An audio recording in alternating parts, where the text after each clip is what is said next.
विश्व के मरुस्थल, ग्रेट बेसिन मरुस्थल मोजाम्बे और सोनेरोन का तापमान सर्वाधिक है पृथ्वी पर। दक्षिणी अमेरिका महाद्वीप में आटाकामा मरुस्थल है, थार मरुस्थल है और ये विश्व का सबसे घनी आबादी क्षेत्र वाला। आइए एक बार फिर से स्वागत है आप सभी का हमारे YouTube चैनल पे।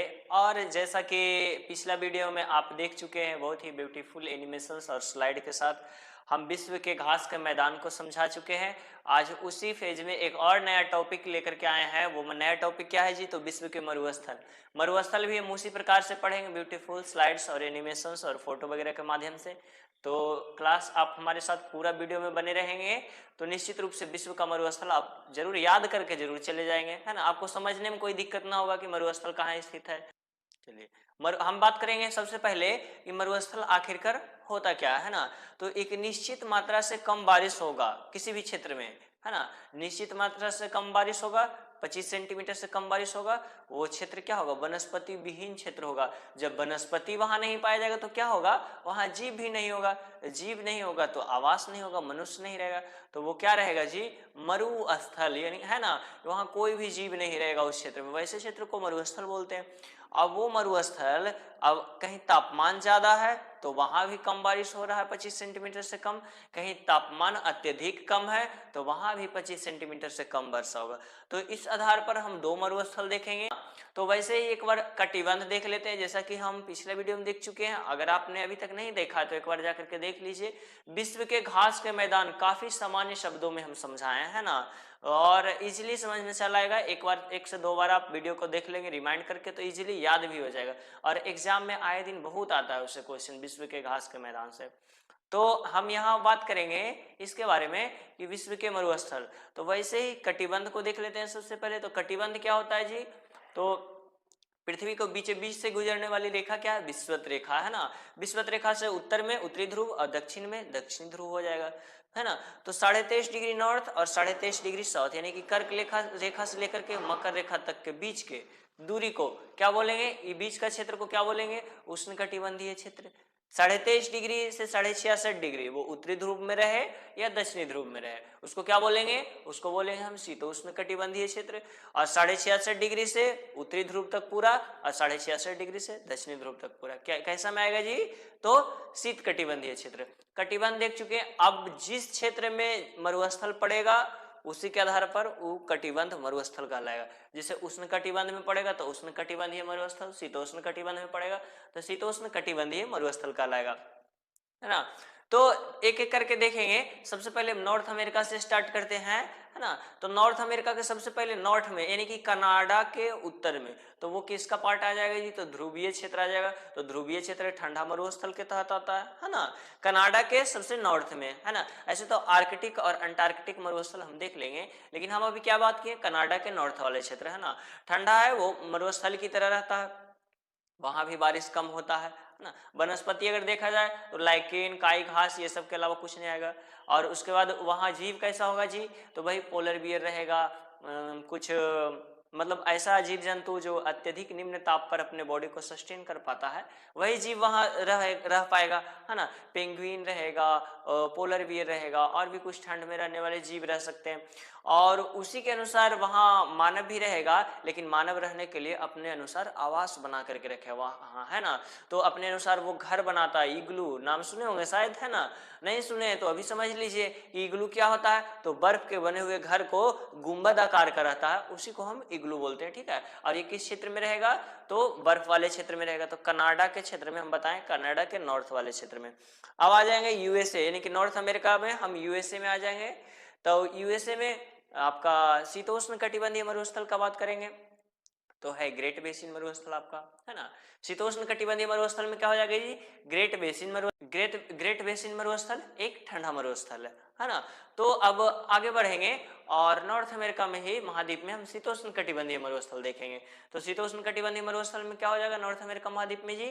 तो शीतोष्ण कटिबंधीय मरुस्थल में दो और है, मोजाम्बे और सोनेरोन, है ना। जो कर्क रेखा से कोई सटा हुआ है, कोई थोड़ा सा नॉर्थ में है है ना, उसी में कैलिफोर्निया है, वहीं स्थानीय नाम पर कुछ और मरुस्थल है। वहीं पड़ता है डेथ वैली, जिसका नाम सुने होंगे, शैतान का गोल्फ कोर्स कहा जाता है। वहां का तापमान सर्वाधिक है पृथ्वी पर, है ना। पृथ्वी पर अगर कहीं सर्वाधिक तापमान पाया जाता है तो कैलिफोर्निया के डेथ वैली में, जो मोजाम्बे मरुस्थल के तहत आता है ना। तो वहाँ कैसा क्षेत्र रहेगा, तो एकदम वनस्पति वीरान क्षेत्र, जिधर देखेंगे एकदम वनस्पति विहीन, चारों तरफ सिर्फ बालू ही बालू, पठारी और एकदम मतलब सूखा क्षेत्र नजर आएगा। कहीं भी एक जीव, एक पेड़ पौधा नजर नहीं आने वाला। अगर कुछ पेड़ पौधा नजर भी आएगा तो किस प्रकार का, कटीला पेड़ पौधा, जैसे जैसे कैक्टस हो गया, है ना, कैक्टस हो जाएगा, नागफनी हो गया, या फिर हो गया बबूल हो गया, ये सब पाया जाएगा कुछ, है ना। तो अब हम आगे बढ़ते हैं, दक्षिणी अमेरिका महाद्वीप की तरफ जाते हैं। तो दक्षिणी अमेरिका महाद्वीप में आटाकामा मरुस्थल है, जो उष्ण कटिबंधीय में आधा क्षेत्र पड़ता है उसका, और आधा क्षेत्र शीतोष्ण कटिबंधीय में पड़ता है। आटाकामा मरुस्थल का लोकेशन देख लेंगे तो कहाँ है जी, आटाकामा मरुस्थल का लोकेशन कहाँ है जी, तो एंडीज पर्वत के पश्चिम वाला क्षेत्र में है ना। एंडीज पर्वत के पश्चिम वाला क्षेत्र में है, दक्षिणी अमेरिका महाद्वीप के पश्चिम क्षेत्र में है। कौन सा मरुस्थल, आटाकामा मरुस्थल। और ये एक शुष्क मरुस्थल है, विश्व का सर्वाधिक शुष्क मरुस्थल, गर्म मरुस्थल में कोई है तो वो है आटाकामा मरुस्थल। नाइट्रेट के लिए जाना जाता है ये क्षेत्र, और तांबा के लिए सर्वाधिक यही क्षेत्र में चिली एक देश है, वो उसी में आटाकामा मरुस्थल आता है, और उसमें तांबा के लिए पॉपुलर है। ठीक है, अगला देखेंगे हम, दक्षिणी अमेरिका महाद्वीप में ही है एक शीतोष्ण कटिबंधीय मरुस्थल, पेंटागोनिया मरुस्थल। वो पेंटागोनिया मरुस्थल कहाँ आ जाएगा जी, तो पेंटागोनिया मरुस्थल अर्जेंटीना में पड़ता। अब वो शीतोष्ण कटिबंधीय मरुस्थल है, और उसके साथ ही साथ ये पेंटागोनिया मरुस्थल जो है वो एक ठंडा मरुस्थल क्षेत्र है जी, है ना। ठंडा मरुस्थल मतलब चारों तरफ सिर्फ बर्फ ही बर्फ दिखने वाला है ना, लगेगा कि स्वर्ग जैसा कहीं है, लेकिन अत्यधिक ठंड होने के कारण वहां भी जीव नहीं रहता है, बारिश कम होता है, इस कारण वो मरुस्थल में तब्दील हो गया उस क्षेत्र। अब आगे बढ़ते हैं, अफ्रीका का बात करेंगे। तो सबसे बड़ा गर्म मरुस्थल जो है विश्व का, वो कौन सा है गर्म मरुस्थल में, तो अफ्रीका का सहारा है ना, जो 10 से भी अधिक देशों में फैला हुआ है। सहारा का ही कुछ और नाम है, जैसे नूबियन मरुस्थल है, खार्तूम मरुस्थल है, तो ये सब है, लीबिया मरुस्थल है। तो ये सहारा का ही पार्ट है, सहारा के पूरब में पड़ेगा, है ना। सहारा मरुस्थल कहाँ है जी, तो अफ्रीका महाद्वीप के नॉर्थ में स्थित है, भूमध्य सागर से सीमा साझा होता है इसका, और गर्म मरुस्थल में विश्व का सबसे बड़ा मरुस्थल है। सहारा मरुस्थल के नीचे में चले आएंगे तो शीतोष्ण कटिबंध सहारा मरुस्थल से साउथ में, यानी कि दक्षिणी अमेरिका महाद्वीप के अफ्रीका महाद्वीप के दक्षिण की तरफ बढ़ेंगे तो दो और मरुस्थल दिखेगा शीतोष्ण कटिबंधीय, वो हो जाएगा एक नामीब मरुस्थल और एक कालाहारी मरुस्थल। कालाहारी मरुस्थल, नामीब मरुस्थल थोड़ा सा अपना खूबसूरती के लिए जाना जाता है, गर्म होने के बावजूद भी यहाँ खूबसूरती है। और मरुस्थल में कुछ नेगेटिव के साथ साथ पॉजिटिव भी दिखता है, जैसे मरु उद्यान का नाम सुनोगे। जैसे आंधी चलता मरुस्थल में, बहुत तेज आंधी चला, बालू को उठाए एक जगह से लिफ्ट उठा करके दूसरे जगह ले जाके टीला बना दिए, तो जहां से बालू उठाया वहां से कभी कभी ऐसा केस होता है कि बालू इतना लिफ्ट कर लेता है कि नीचे पानी का लेयर चलाता है। तो जब पानी का लेयर चलाएगा तो उस क्षेत्र में एक झील की तरह संरचना बन जाएगा, और पानी होगा वहां वनस्पति होगा, तो वहां पानी के चारों ओर अच्छे एकदम सुंदर सुंदर पेड़ पौधे उगाते हैं, जैसे खजूर का हो जाएगा, और भी कुछ पौधा उगाता है। वहां आबादी भी निवास करती है, और उसके साथ ही साथ आसपास कुछ जीव भी रहते हैं, पशुपालन भी होता है इस क्षेत्र में, कृषि भी होता है इस क्षेत्र में। तो ये क्या है, मरु उद्यान के रूप में जाना जाता है ना। काफी सुंदर जगह है, देखेंगे तो ऊपर से देखने में अगर ड्रोन वगैरह से देखा जाता है तो काफी सुंदर व्यू लगता है इसका देखने में, है ना। चारों तरफ एकदम वीरान क्षेत्र, और बीच में एक मरुस्थल के बीच में हरा भरा क्षेत्र, है ना। तो ये है मरु उद्यान, है ना। अब आगे हम बढ़ेंगे तो एशिया में जाएंगे। एशिया में अगर देखेंगे तो एशिया में हमारा सबसे पहले देख लेंगे अरेबियन मरुस्थल, और अरब पूरा प्रायद्वीप मरुस्थल में ही है, जिसमें हम एटलस के क्लास में हम जीसीसी निकेतन हमारा अपना ऑफिशियल चैनल है, उस पर हम बात किए हैं, तो आप हमारा जा करके वहां से वीडियो देख सकते हैं। ठीक है, ये अरेबियन प्रायद्वीप में हम बताए हैं, उसमें रूब अल खली मरुस्थल, ये सब का हम नाम लिए हैं, जो सऊदी अरब में पड़ता है। तो आप एक बार जाकर के वीडियो चेक कर लेंगे। ठीक है, वो क्या है, जीसीसी निकेतन सर्च मारेंगे यूट्यूब पर, और वहां से पूरा एटलस का वीडियो आपको मिल जाएगा, कंटिन्यू क्लास आते रहता है उस पर। तो ये हो गया अरेबियन प्रायद्वीप के मरुस्थल। अब हम आगे बढ़ेंगे तो ईरान में दो मरुस्थल है ना, दस्त ए लूट और दस्त ए कबीर, और ये कैसा आएगा, ये भी शीतोष्ण कटिबंधीय क्षेत्र में आएगा। ये आएगा मकर रेखा के कर्क रेखा के नॉर्थ में पड़ेगा। तो कैसा मरुस्थल होगा, शीतोष्ण कटिबंधीय मरुस्थल होगा। एक भारत का भी मरुस्थल है, वो भी शीतोष्ण कटिबंधीय में आएगा, है ना। भारत का मरुस्थल का क्या नाम है जी, तो थार मरुस्थल है, और ये विश्व का सबसे घनी आबादी क्षेत्र वाला मरुस्थल है। भारत का सबसे घना कहीं आबादी बसा हुआ है मरुस्थल में, तो वो भारत का थार रेगिस्तान है। ठीक है, इसका कारण क्या है कि एक नहर निकला है सतलज नदी से, जिसका नाम है, वो नहर का नाम है वो इंदिरा गांधी नहर, विश्व की सबसे लंबी नहर है। और वहां से ये पंजाब हरियाणा क्षेत्र होते हुए पूरा राजस्थान के क्षेत्र में जाता है, और पूरा राजस्थान के क्षेत्र में ये सिंचाई उपलब्ध कराता है, और वहाँ कृषि अच्छा होता है इसके कारण, ये नहर के कारण। ठीक है, इस कारण आबादी ज़्यादा रहेगा, उत्पादन होगा, खाने पीने वाला आबादी बढ़ेगा ही। वैसे भी भारत का जनसंख्या ज़्यादा है तो रहेगा ही।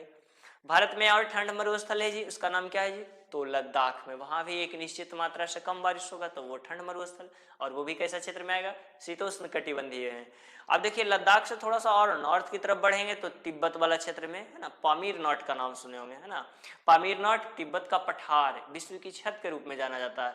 तो वहां भी है एक तकलामकान मरुस्थल, चीन के दक्षिण उत्तर पश्चिम वाले क्षेत्र में, है ना। चीन के उत्तर पश्चिम वाले क्षेत्र में है तकलामकान, जो पामीर नाट के क्षेत्र में आएगा।